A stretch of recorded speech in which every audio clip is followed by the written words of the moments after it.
The Downtown Rams podcast is brought to you today by Draft. Looking for the best fantasy sports site on the planet? Sign up with Draft today. For a limited time only, our listeners will receive $3 matching their first deposit of at least $10. Use promo code DTR or visit draft.com/DTR to sign up now. Draft. Fantasy for the people. Now enjoy the show. Caught by Brandon Cooks. Shoot your arrows. Cooper Kupp plucks it out of the air and gives the Rams the lead. Robert Wood, touchdown. LA. Goff goes crashing into the end zone. Aaron Donald almost beat the football there. Corey Littleton, have yourself a day. Picked off.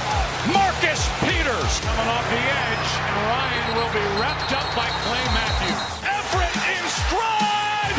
Wow! Franklin Myers gets his hand down there. Leto got a hand on it. Did he pick it? He did! Racing down the sideline is a key to lead. Gurley for MVP! Touchdown LA! Picked off by John Johnson. Well, it's Dante Fowler who is able to get to Breeze. Greg Zuerlein sends the Rams to the Super Bowl! LA will play for the Lombardi! Welcome back, guys, to the Downtown Rams podcast. It's episode 130. It is Jake Ellenbogen here, as well as Alexis Kraft. We are back after a little bit of a hiatus again. It's been a little dead, so we've been taking some time off, and not really, time off. We're working in other areas, of course, the website, downtownrams.com, and, of course, Alexis with her ASMR videos, which are going to be a huge hit, so you definitely need to keep watching them as she continues to grow in that area. And then, of course, just the other, myriad of, things that we're doing, whether it be our full-time jobs, whether it be DTSN, whether it be another podcast, a halftime show. We've been doing a lot. So thank you guys so much for tuning in. And I'll give the floor to you, Alexis. Yeah, we're back. We've had a hiatus. We've been super busy. As you guys know, we were literally like nonstop for how long, Jake? Like 2 months, was it?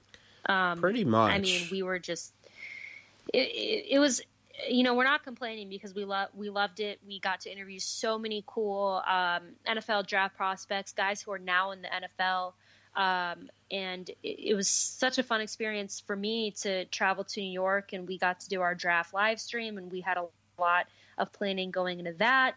And it was such like a whirlwind that when the draft was over, Jake and I kind of looked at each other and we were like, what now? Like, it was just so overwhelming, but we've had so much content that we've been working on and we've been putting together and things that we've been doing. And it's been a lot of fun. We've been really busy, but we're excited to kind of get back into doing this regularly and talking about Rams news and interacting with you guys and getting stuff out there. And I think the first thing that, Jake, we really need to talk about tonight is Todd Gurley and his knee. And I know people are probably sick of hearing about it.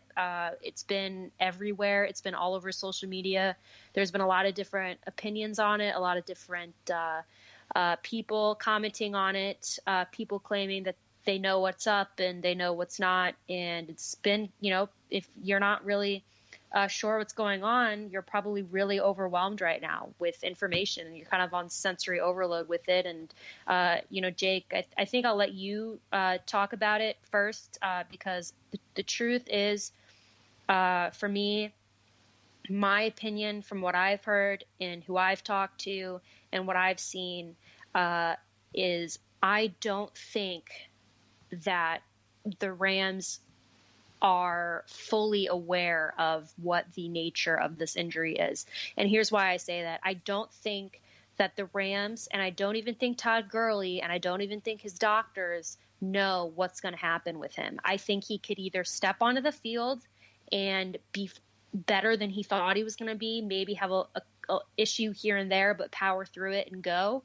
Or I think he's going to step onto the field, and I think he's going to suffer, and I think it's gonna not feel right. I think it could make his injury, whatever it is, worse. I just don't think that they know what's going on, and I just think it's something that nobody's gonna know the full scope of until he puts on pads in his jersey, and he gets out there and he plays. And that's unfortunate because unfortunately it's going to be a situation, trial and error, and that's kind of scary, and it could go well or it could go really, really bad. But that's my take on things. From what I'm seeing and hearing, I think that nobody's going to understand what's going on until he goes out and plays. So Jake, I'll let you talk from here, but that's just my take.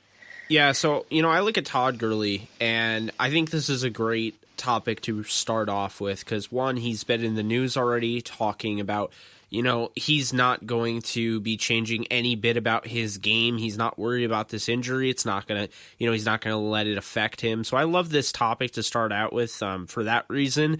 But also, his fellow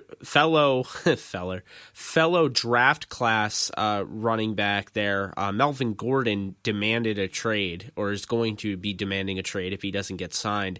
And that honestly kind of cracked me up because, I think you look at Todd Gurley and you see somebody with, he had 56 total touchdowns through 4 years so far, 40 of which came in the last 2 years.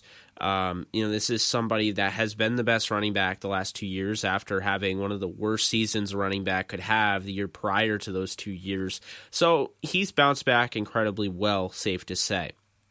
Now, my biggest thing here is, Todd Gurley, everyone is so quick to say, I'll draft him, late first, early second in fantasy football. I'm not going to take him number one. He's not going to be the same. His workload's going to be different. I mean, we still haven't heard from Sean McVay himself that Todd Gurley's workload is going to be drastically changed. We still haven't heard from a Kevin Demoff, a Les Snead about Todd Gurley. And I think the Rams know more than they, let on, of course. And, for that reason, I think he does have an issue, but I think it's more long-term, right? The arthritis, I think, is something that might cause him to have to retire earlier. I don't think you're looking at the next type of Frank Gore back that can stay around the league, until he's, 36 or whatever. He's still in the league.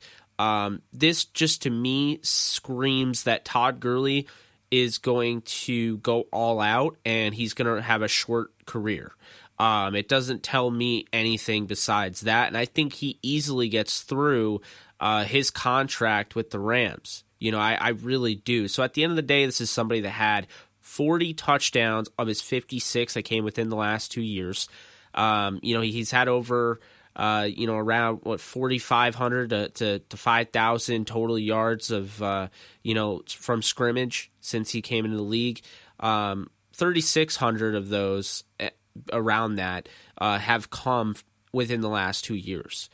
He has absolutely found another level as a running back, and to me, he's still a top 10 player, arguably a top 5 player in the NFL. I don't think that this knee will affect him this year, and I think that Todd could easily, in my opinion anyway, he could easily flirt with breaking LaDainian Tomlinson's record again. What's interesting is that people say with Todd Gurley's knee that he's going to lose opportunities. I wouldn't make that argument. You know what I would say? I'd say at worst, Todd Gurley becomes more of a goal line back. So you put him in situations to benefit him. You're not going to waste a Todd Gurley snap on a play where you're just going to do an end around and use him as a decoy. You're going to get the most out of Todd Gurley in those opportunities if that's how you're worried about his workload.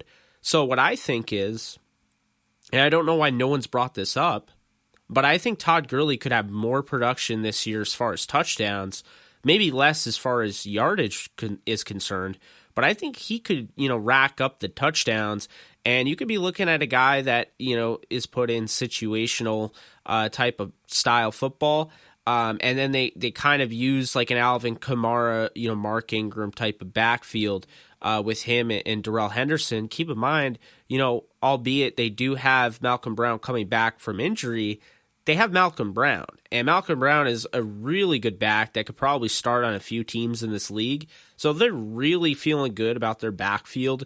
I think you have to look at the guys, fighting for a roster spot as well. I think they only keep one out of the three, but when you look, you have John Kelly, you have Justin Davis, and of course you have our guy, Matt Colburn.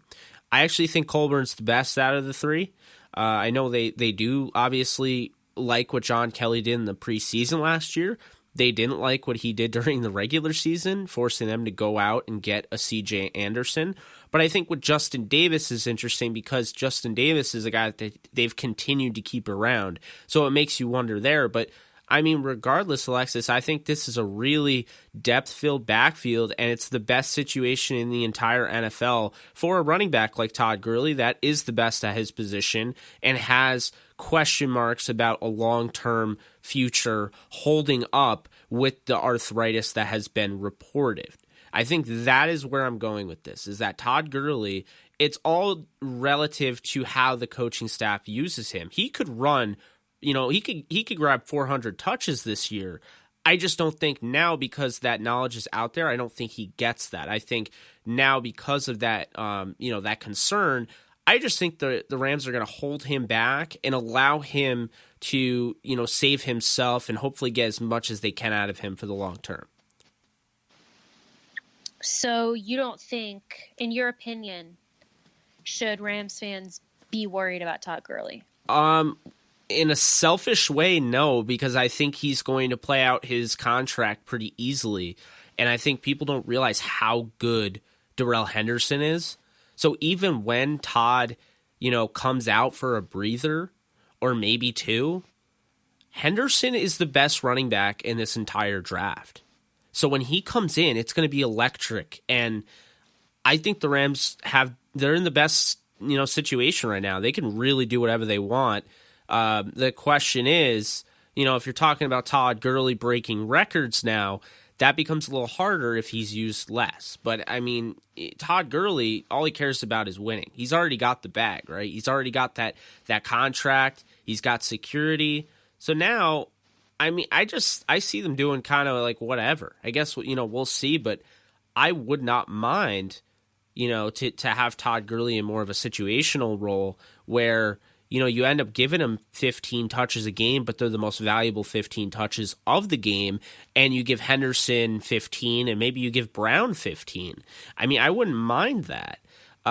You want to have him last the full length of his contract. Then after that, it's kind of like he could retire depending on the severity. Again, it's kind of a selfish thing to say, but I mean, you're talking about the team here. You're not talking about Gurley long term. And, to me, I think the team is just going to want to make sure that they have him throughout the entirety of their contract, which I believe that they will. Yeah, I mean, I hope you're right. Like I said, I don't have really, I'm not sure. That's my answer. So I don't know. I'm confused as everybody else. I think, Yeah. Well, you know me. I don't really like going with just the narrative or what everyone's saying. I do like being the black sheep, if you will. But I'm not just saying that because I just want to say it. Like, I truly believe, Todd Gurley is a catalyst for this Rams offense. And at the end of the day, he still looked sharp in that Patriots game. It was a matter of he didn't get the touches. But, I mean, let's not forget that run he had that was called back promptly after a questionable John Sullivan hold. He looked good on that run. I know we're picking at little things here, but, Todd is definitely in game shape. He lost some weight, which is really intriguing to me because I remember when this story came out back when Fisher was there, and it seemed like as soon as he lost the weight, like he wasn't breaking tackles. You know what I mean? Like the brutal sophomore slump season that he had. I mean, the whole Rams offense had it. And of course, the Rams offense was coordinated by Rob Boris, so it wasn't very creative from the get-go. But I mean, Todd did not have a good year, and while people were saying, this, you got to not blame Todd, it's the offensive line, I still think that year when he lost all that weight, it was almost as if like, he kind of changed his game and didn't really know his game, right? You're kind of this 225-pound bruising back that runs a 4.4, so you become a threat as soon as you get through the first line of the defense. Basically, you're now at the second level with the linebackers, and normally linebackers can hit a Tariq Cohen and they go flying, right? Well, the thing is with Todd Gurley, at no point is he going to come in contact with anyone that is a lot bigger than him. Once he gets to the second level, that's what makes that 225-pound Todd Gurley so effective, because it's like who can stop him? Who can tackle him? He's going to run over a 180-pound corner. He's going to run over a 200-pound safety. The linebackers, I mean, some guys are 250, some guys are 240, but Todd has the leverage, because he's running downfield full speed. So that's what makes Todd Gurley so scary. So now you take away that, you lose the weight, and, now you become more... I don't know. That's the question mark here, because you saw that actually did affect him his sophomore year. Of course, other things did as well. But that's the thing I'm most interested about, is that weight loss. And it's not, huge, but it's enough to notice for sure.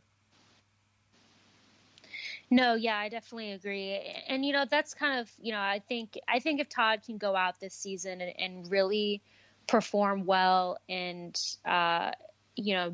show that he can take hits and, he can move almost as good as he used to, I think it's going to put a lot of people's minds at ease. Yeah, I definitely agree with that. I think we hit it on the head with Todd. I think we talked a lot about it. I mean, we're over 15 minutes in, and, you guys probably don't want to hear about the knee the whole time. So, Alexis, I was thinking with training camp coming up, at the end of the month, we could pick one player that would be on the, prototypical roster bubble, and, kind of give them, a little shout out here, talk about them a little bit and what we expect, if we expect them to have a big camp or not. So who would be your guy? My guy's got to be our guy, Boogie Roberts. I love it. He is a guy that we interviewed during draft season out of San Jose State. Just kind of a gritty defensive tackle. Gonna go as hard as he can every play. He's gonna get in there. He's a grinder, and I think he's really gonna turn some heads. And I think people should really be on the lookout for the name Boogie Roberts. And I just think he is a guy who could come in during the regular season on big plays and make an impact right away.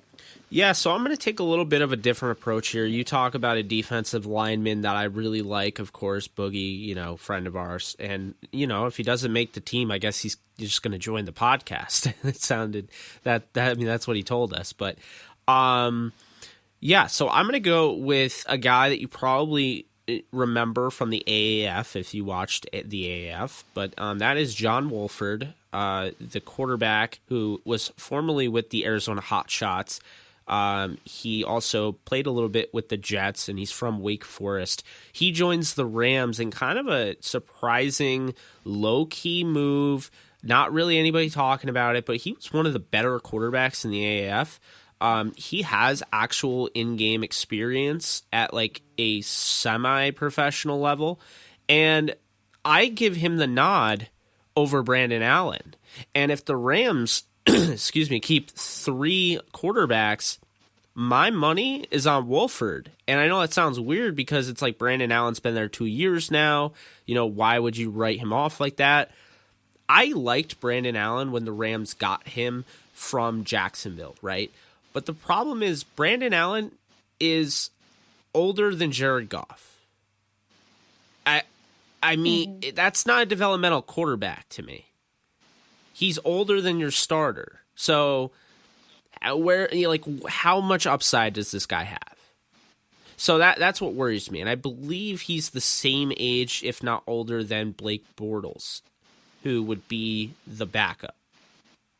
Mm-hmm. So Wolford is an actual developmental guy that has been in a live bullet situation. Of course, don't get me wrong, Brandon Allen did play in college. He was a starter in college. He's most known for the guy at the combine. You know how they make a big deal about hand size? Well, he's actually the guy, fun fact, that stretched his hands with a machine. Brandon Allen. Wow. Yeah, I remember that. That was kind of bizarre. But I look at Wolford and I think this is going to be great for not only him, but just think about like preseason, right? What was our biggest issue with preseason football, watching preseason football at the Rams? They couldn't move the ball on offense. It was like Jared Goff's not playing. Why are people tuning in? I mean, I tuned in every game, but I mean, it was kind of painful, not going to lie. Sean Mannion and Brandon Allen don't, move the needle, and they didn't want to play Luis Perez. But I'll tell you right now, Blake Bortles is probably going to start half the game, and then Brandon Allen and Wolford will probably duke it out for the third spot. And I think because of this, because you have Bortles now, and because you have Wolford, and I think you're going to have a better competition, and guys are going to have more of an opportunity at the tight end spot and the wide receiver spot, maybe the running back spot. And so, with that being said, there's a tight end that we interviewed, Romello Brooker from Houston. And by the way, we're starting to really like those Houston guys. On the website, you can check out, shameless plug, our own Nick Faribaugh, lead draft writer on Downtown Rams, actually interviewed Marquez Stevenson, who is now with Houston. So I just figured I'd throw that in there. But Romello Brooker's our guy. And then they also have a guy from your neck of the woods in Kendall Blanton. And they also have my guy, who I was really high on, in Keenan Brown out of Texas State. And I'm really hyped because you have this quarterback room now that is about to compete and actually, give these guys opportunities. You could see a really nice tight end battle as well. And what I'll ask you is, out of those three guys, and say Johnny Munt for the third spot behind Gerald and Tyler Higbee, because we'll just assume they have the two spots locked down, who would you pick out of those four? Kendall Blanton. And that's not me being biased, because Kendall went to Mizzou, which is obviously near where I live. But I have watched a lot of film on him. When we were going through draft prospects and watching film again, I watched more film on him, and I just think he's such a standout player, and he stood out to me from a lot of tight ends that got drafted. I just felt like he was the complete package at tight end. And I was really happy when the Rams picked him up, because I think he's a guy that could play in the league right now. And I've been saying that. I think that he could, I think he'll probably end up being that third guy between Everett and Higbee. I really do. Yeah, so I hear you there. I definitely noticed Kendall Bland. I mean, I noticed Albert O more, but that's probably because he's going to be the number one tight end in the 2020 draft class. But I mean, I'm not even going to try to pronounce his name. But I can. It's fine. Well, we have to, get that going, because when 2020 comes and we interview him, we're going to have to know his name. So that's going to be fun. No, but with the third spot, I know Johnny Munt has been there, and I'll be honest with you, I do like his athleticism, but this is somebody with tons of injury issues going back to his days at Oregon. He hasn't really moved the needle for me. Granted, he hasn't really been put in a position to really be needed, if that makes sense. But if you're looking for the best guy out of this crop, as much as I really like Romello, and I think Blanton is solid, I think Blanton's probably going to be ending up on the practice squad. I think Keenan Brown out of Texas State, he brings a lot of the same characteristics as Gerald Everett, but I think he's a better blocker. And I don't know, I just think he offers more to the tight end room, really good in space. So once this guy gets the ball, he's kind of hard to bring down. He's kind of a stockier tight end, but I think the Rams are kind of, looking more towards that than just grabbing another guy. And I don't really think they keep four, but if they do, it would be between Blanton and and Brooker to me because I think they're probably done with Johnny Munt. That's just my guess. I could entirely be wrong, but I really like those two, battling out for the fourth spot. I think Keenan Brown out of Texas State was a total steal, and he was one of the first guys they signed in undrafted rookie free agency. So that is I got to watch. But then, just talking about the receivers, because you have obviously Brandon Cooks, Robert Woods, Cooper Kupp, Josh Reynolds. So that's four guys right there. And then, of course, you had, JoJo Natson, who made it last year as a returner. He's not really a receiver. And then Kadarius Hodge, who, was Prairie View A&M, standout. And it was a little surprising to me because I was a huge fan of his last year in preseason and camp. And I didn't think they were going to keep him. But, I mean, he looked good in the preseason. The problem was he didn't really get passes that were near him. So he wasn't really able to make something happen. And so, I just want to ask you, do you think Kadarius Hodge and JoJo Natson are quote unquote safe? Because we talked to a guy by the name of Alex Bachman. We also talked to Nasimba Webster. There are some other guys there as well. The kid from Duke, whose name totally just escaped me. I mean, do you think those guys are safe, Natson and Kadarius, or do you think one of the other guys, the UDFAs, are going to come in and steal a spot? No, they're not safe. I mean, they certainly could keep their spot, but I mean, they're going to be challenged. I think the Rams got, those UDFAs that you mentioned, especially Alex Bachman. I think these guys are going to come in and compete, and they're going to compete hard, and it's going to be close. So I think that nobody on this team right now should be complacent at all, unless you're Aaron Donald. I don't think anybody should be too comfortable. You should never be too comfortable. But no, I don't think that they are completely safe. I think they're going to have to battle it out. Yeah, I mean, I tend to agree with you. I think Nasimba has a shot. I think Bachman has a shot. I think the guy's name is Jonathan Lloyd, but his name is totally escaping me from Duke. And I'm sure there's another guy I'm missing. But, I really think Kadarius is safe. I think it's JoJo Natson because I think you look at guys that could be potential return options. Keep in mind they let Blake Countess go, so that's another returner that is out of the picture.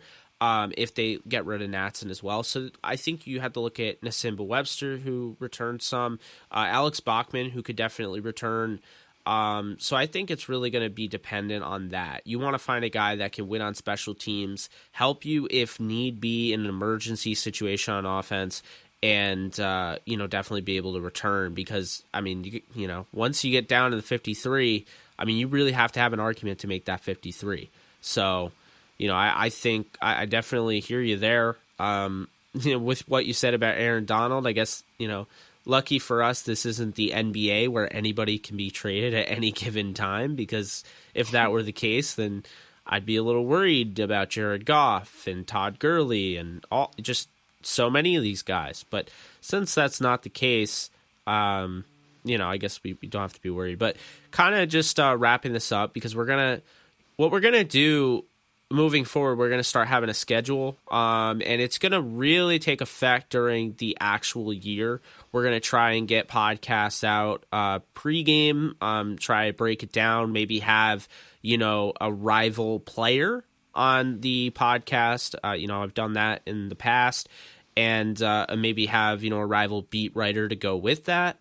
And then post game, and then, of course, the mid week type of stuff. So, we're definitely looking to expand this show and make it better and better and better. And, we've had some pretty good guests. I mean, draft season definitely kept us busy, but, we're excited. But to wrap things up, looking at the safety room, I just want to bring up, because he's kind of the leader of the pack in this draft class, Taylor Rapp.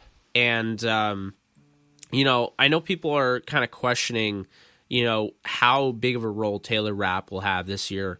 For me, I think he's going to be used as kind of that pseudo linebacker safety role, kind of going to take over for how Barron was before he became that full-time starter. Where do you see Taylor Rapp's fit? How long do you think how much do you think he plays in his rookie year? And how long do you think it takes him to eventually become a starter? My assumption is that he is going to fill in for safety this year. I mean, I don't think he's going to start. I think he's going to kind of come in maybe in certain situations. If there's an injury, then I think that he could potentially have kind of his moment. I feel like he's not really going to become a starter until Eric Weddle leaves, because I feel like they're kind of grooming him behind Eric Weddle. I think that he is going to learn a lot under him. I think that, the Rams have an interesting situation with John Johnson and Taylor Rapp. I think that's going to be their solid safety pair right there. But I don't think that he's going to play as much as people think he's going to this year. Unfortunately, I think that they're kind of taking their time with him right now because they have that luxury, because they've got Eric Weddle, who's a veteran, to fill in as safety, as well as John Johnson. Yeah. I mean, it's funny because John Johnson and Eric Weddle will both become free agents the same year, not this year, but 2021. And it kind of leads you to that question mark, will Eric Weddle retire after this year? I mean, if he's like Whitworth, then probably not, but we don't know. If the Rams were to win a Super Bowl, I think Whitworth, Weddle, and Clay Matthews all retire.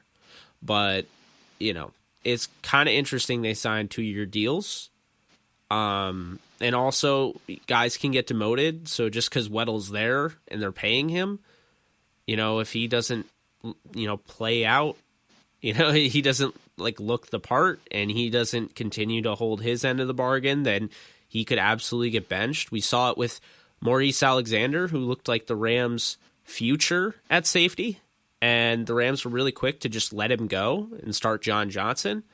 So, we've seen this team and this, regime be kind of quick to change, the guy, in charge. And so, you see it with Mo Alexander and John Johnson. I mean, it'd be interesting if Eric Weddle took a step back this year and you saw it maybe halfway through the year, like they pull the plug and they make Taylor Rapp the starter. But, who knows? I'm certainly looking forward to the season. I mean, we can't wait. We got so much to talk about, and we will be talking about.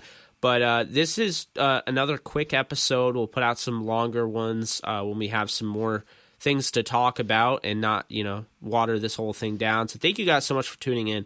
This has been episode 130 of the Downtown Rams podcast, and we hope you guys enjoyed it. Alexis, do you have anything else to say? No, just if you haven't already, follow me on Twitter at the Alexis Craft. That's Craft with the K. Jake is at JKBoganDTR, and we're really active on there too. So if you have any questions you need answered immediately, be sure to hit us up on there, as well as at Downtown Rams. Sounds good. All right, guys. Thank you, and take care.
Thank you guys so much for listening. As always, got a few things to talk about real quick.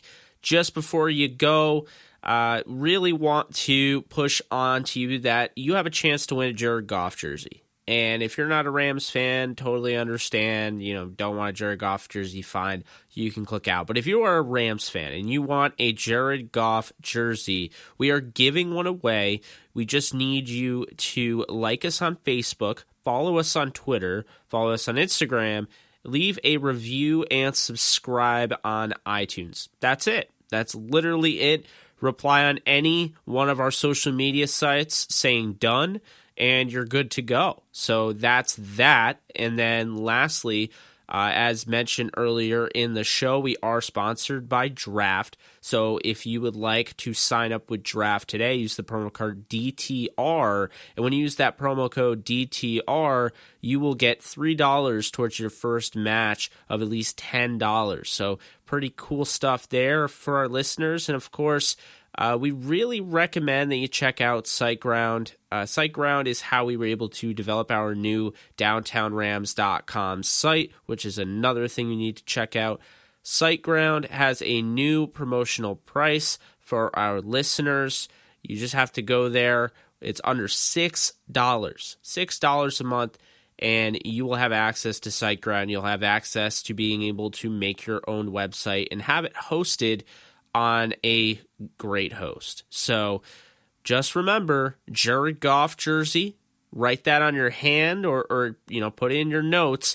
You have a chance to get a Jared Goff jersey. You have a chance to sign up with Draft with the promo code DTR. And you got to check SiteGround out if you're looking to have a legitimate host to host your website.